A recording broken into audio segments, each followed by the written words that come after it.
What is up, the world of the living? My name is LoXP and welcome back to Truly Bedrock. Friends, in the last episode you might remember we've lost our ghast that was automatically farming basalt for us. And well, between the videos, I actually splooged and I did AFK and I did rig it all up, and now it is back.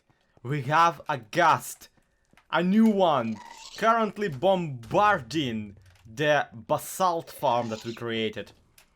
In a much nicer setup, mind you, than it used to be. Look at this.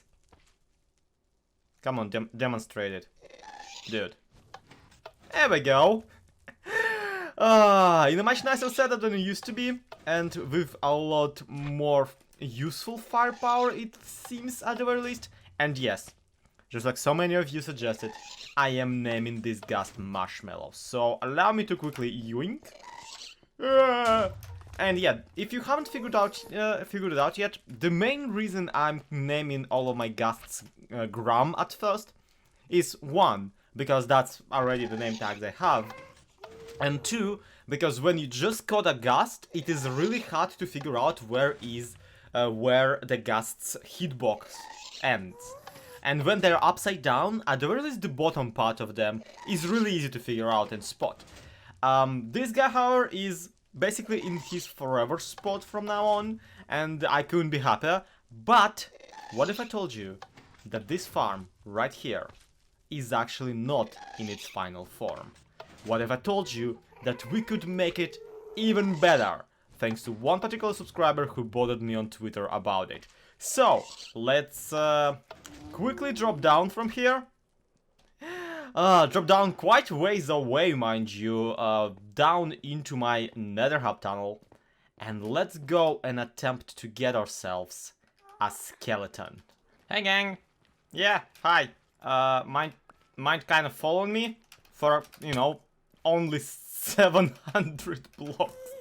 Okay, skeletons are actually pretty easy to manipulate into following you by simply hiding around the corner and cutting off their... Yep, there we go, this guy is getting killed. But that's all a little bit beside the point, because I still haven't really explained to you why we even need one. Well, while on our way, allow me to, you see, ghasts, they apparently do not target golems. When I was developing the entire ghast blast chamber, my actual goal was to create one that would run without any player interaction whatsoever, meaning that it would target either a golem or a snow golem, but neither ever attack a ghast. Well, turns out that we can trick a skeleton into attacking a ghast, and then the ghast would engage the infighting protocol and try to attack the skeleton. Now, because of the way our ghast is set up, we are actually quite fortunate and quite lucky and quite convenient in that particular situation, seeing how the skeleton will never have any reason to attack the ghast the second time, otherwise the skelly would easily kill it. No. We are in a situation where the more the ghast tries to shoot at the skeleton, the more it just, you know, the projectiles just dodge via the slime block and go directly towards where we want them to go, which is the basalt farm. Meaning that using this little trick, we can automate this entirely without even having to AFK right next to it. Just by being around, we can trick the skeleton and the ghast into farming the basalt for us forever. And this trick has been, well, okay, I'll be honest, I tried it on my own in creative and I dismissed it because in setting this up, the skeleton will kill the ghast in one shot, like 9 times out of 10. But there are ways to prevent that. And this trick was then pointed out to me on Twitter by a person called Mohammed Adel. And I hope that I... Oh shoot! Oh shoot! Oh shoot! I hope that I pronounced that right. Mohammed also was kind enough to go into the testing and test if this still works when you offload the chunks. And according to them, it does. So, yeah, basically we can get ourselves a pretty nifty basalt farm that doesn't require any player interaction. and that will be quite convenient for what we're trying to do with the entire basalt farming. The question, of course, is how different is server software when compared to the single player, because in single player, yeah, I tested. The skeleton doesn't lose, the ghast doesn't lose aggro and keeps shooting at the skeleton. But here on the server, you never know. Something might go wrong, something might go right, something might not go the way you want it, and yeah, all of this effort will be for nothing. So let's test it out, okay? Here on the server, you know, for the glory and good of all of the mankind. And let's see if it really is possible to make a basalt farm that doesn't require you to stand there whatsoever. Quite a bit of health ruined, quite a bit of armor drained, but we got the skeleton all the way up here without any help from any boats or any leads even. Okay, we got the Skeleton all the way up here. Holy poop, that took way too much time and effort, and also health.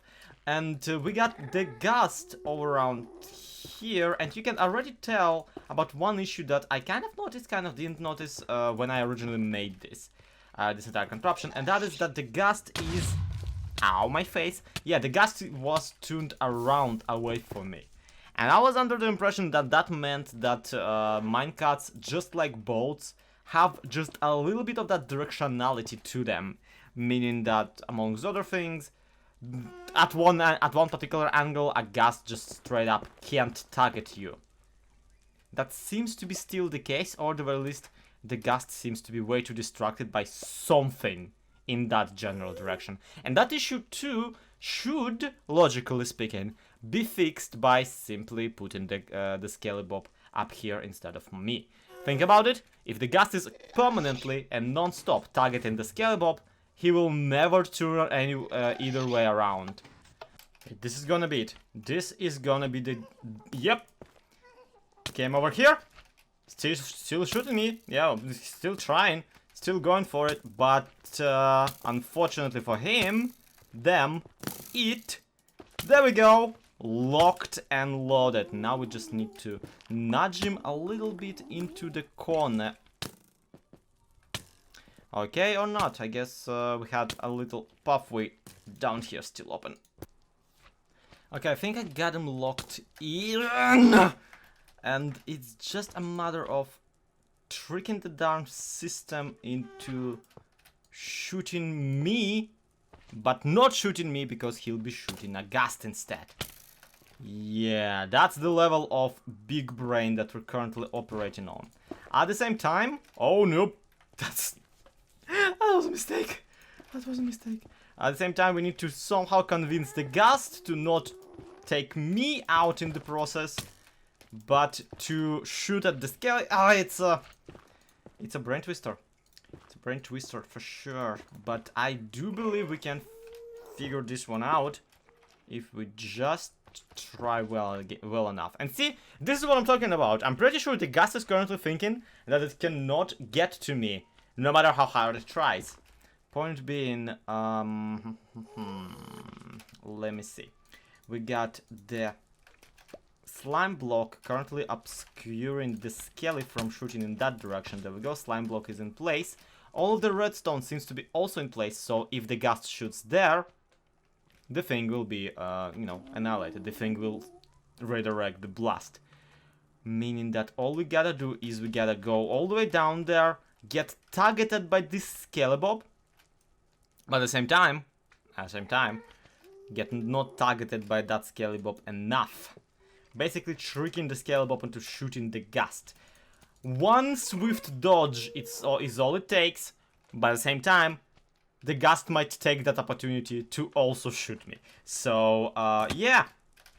Bombard me! Nope, bombard me better. Bombard me into this... There we go! You heard it?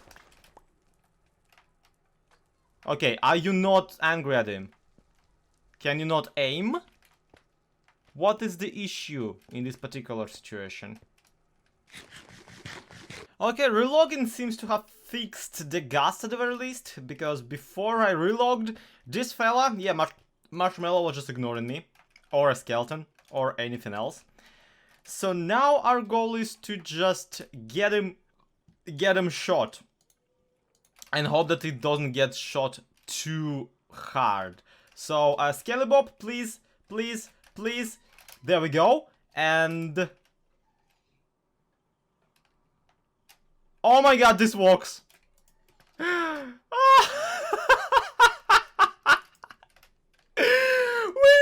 it out! Oh my god! This is amazing! And again, you can see what I'm talking about with the, whatchamacallit, with the curve of the fireball being absolutely on a ridiculous range, on a ridiculous radius. Like, what is this? Wait, Roop!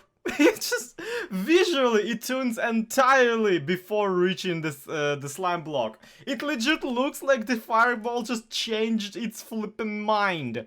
Okay, the flyaway test seemed to have worked, and our scream machine, as I like to call this thing now, is still functioning and functioning really, really well. I'm super stoked about that. And the reason I'm super stoked about that is that if we really can reliably farm fireballs this way, just basically replace a TNT duper with a fireball duper, and then boy do I have a system for you. Here it is.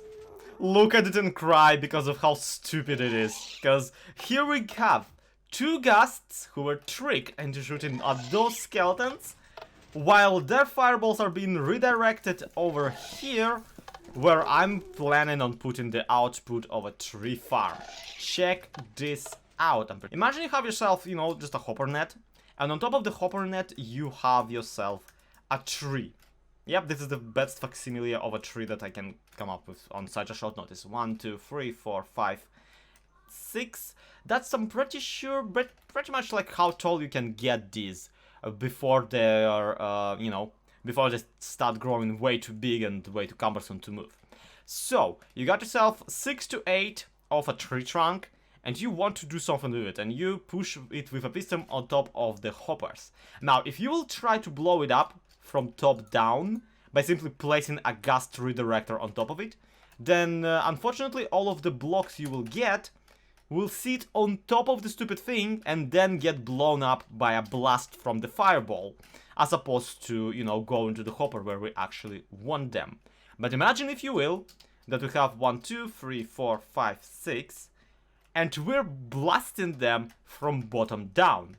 This blows up, goes into the hopper. This blows up, goes into the hopper. This blows up, goes into the hopper. You get the point. So that's what we want to do.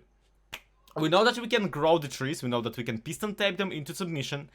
We need a system that will, using not dupable, but, you know, farmable ghast fireballs, blow a tree up from the root down. From the root up, actually. And that's just what I've developed by simply putting several ghast chambers, one on top of another, and further away from the tree trunk that we're trying to blow up. Look at this. So imagine we got a tree. This ghast shoots it, and because the distance between this tuning point and this tuning point is that much further away from the actual tree, it forces the fireballs to arrive one after another. See? It goes boom downwards, and then boom upwards. Boom, boom. Perfectly fine, and exactly what we're trying to accomplish. If we chain even more ghast chambers like this, then we will have spent way too much effort on this project.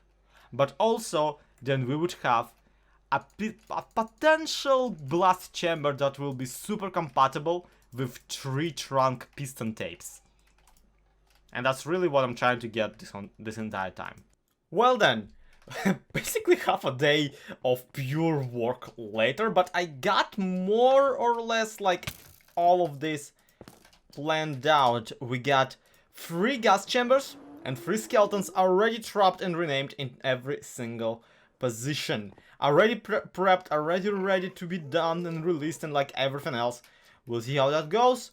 I don't think it will go well, to be completely honest with you. But still, doesn't hurt to try. So here we have my gram name tags. The ghast farm is over there. I went quite ways away from it, specifically so we can make this farm in the warped fungi forest, just to make sure that nothing spawns and ruins everything. Things can still spawn and ruin everything, especially because they're Endermen and they teleport, but they usually avoid teleporting onto the half slabs as far as I know. We'll see. We'll see how it goes. It might go, it might not. The hardest part really is that after we install every single ghast in the... We'll have to also make sure that I am blocking off all of their peripheral views, or all of their, you know, all the positions where the ghasts can potentially get a glimpse of me and might try and attack me. Because that seems to be sometimes disorienting the ghasts away from having, away from focusing on, well, the skeletons. We'll see though. What happens, happens. For now, I just need to go and get a ghast. And I already see one in the ghast catcher. And roll away! And it already is taking damage, but you know what? Whatever. It can take a little bit, you know, as a treat. And of course it despawned as soon as it went out of my distance because I forgot to actually name tag it. I am not very smart, am I? How does this even work? Let's see, this time it absolutely has to work. The ghast is even on the right track, literally. So let's see, yoink. And it goes, and it bounces, and it goes back, and it... Oh! That was not necessarily good! But we're doing alright. We're doing fine.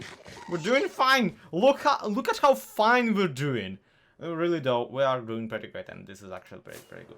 So we need to get this guy all the way to the area, which he's happily traveling on his own right about now. And then once it's down there, hi fella, let me kill him. Yeah, and now that he's there, we just have to make sure that the skeleton, well, triggers it, more or less, and that they will get locked into the mental combat. After that, we'll be golden. Or what I can do instead is I can block him off first on every single side possible, just to ensure that it doesn't get distracted by anything, and then get the skeleton to follow. Also, that will have the bonus of, you know, us not being constantly bombarded as we trying to, you know, get the rest of the system functional. But in all honesty, I am... There we go. Yeah. In all honesty, I really wanted to see if this works to begin with. And it seems to be working, meaning that at least that segment is assembled right. Okay, cool, great. Now to get even more polished blackstone and block off all the peripheral vision on the ghast, because I'm pretty sure that they can get distracted by the player. I just make sure that that doesn't really happen. It doesn't freaking work. Yeah, you heard me. I said it. It doesn't freaking work. This entire system, this entire thing that functions perfectly well in single player, you know, where it was developed, that doesn't lose any of the data states upon reloading the entire world in single player. This thing doesn't work on a server. Except it does. Once you set it up, it works reliably until you relog in the area, causing the ghast to lose interest on the skeleton, and the skeleton to require an interest on you, and just then the skeleton keeps shooting at you, and the ghast tries to shoot at you also, and then they kill each other. And now you have no skeleton, no ghast, and no will to live, because you've spent your entire flipping weekend trying to pull 3 ghasts and 3 skeletons together into a thing that will hopefully farm trees, but ultimately refuses to. And this is just cruel. To show me that the thing works perfectly fine, and then to rip it away from my arms. That is just straight up cruel on you, Minecraft. Why do I play this game is beyond my understanding, and honestly, right now, having spent 20 minutes building up the episode to the idea, to showing you an actual functional tree farm, in that build-up, I have nothing to show for myself. Not a ghost, not a skeleton, not a tree, not a farm. And the server is restarting in 1 minute. My friends, this will take me quite a while to recover from. And it will take a lot of work to, you know, actually try to put something together as an alternative. For the last couple of weeks, I've been keeping to a very consistent 3 Truly Bedrock episodes per week schedule. And on top of, you know, this project turning out the way it did, I feel like that's been eating at me just a little bit. So right here, right now, I want to set up a little bit of a deal with you, dearest audience, the truest of fans who actually bothered to watch this disaster of a video till the very end. In a week, I'm gonna go away. I'm gonna go away for a week. I'm gonna go away till the next Saturday. And I'm gonna not do any more Truly Bedrock episodes till the next Saturday. And in a week, I do think that I can come back with a new design for specifically what we've been trying to accomplish here. I need you to promise that you will watch that video. That you will welcome me just as well after the wait. Because I know, you know how YouTube be. You know how algorithms punish you not, you know, getting stuff done on a schedule, going off schedule, or like changing your schedule to something.